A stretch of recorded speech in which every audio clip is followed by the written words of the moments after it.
ప్రతిపక్షంగా ఉన్న మాకు ఆ హోదా కల్పించాలని మేము డిమాండ్ చేస్తాం.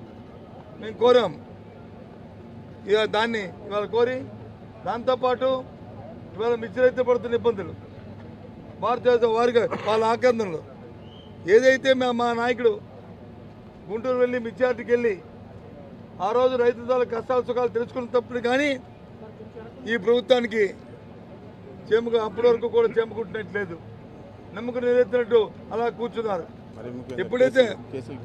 ఎప్పుడైతే మేము వెళ్ళామో, ఎప్పుడైతే చూసాం ప్రజలతో అప్పుడు దాని గురించి వాళ్ళు ఆలోచించడం మొదలుపెట్టారు.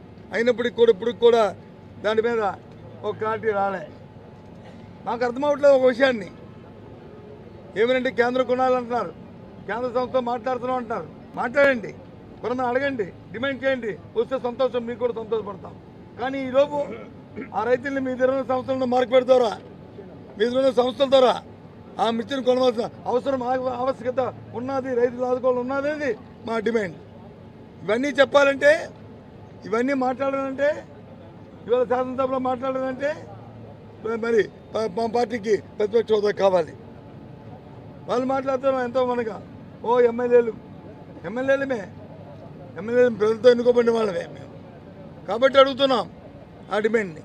విచారణకి వెళ్తే అది ఇల్లీగల్ అని చెప్పి మా నాయకుడి మీద మా నాయకుల మీద కేసులు పెడతారు, అక్కడ కేసులు పెడతారు. కానీ అదే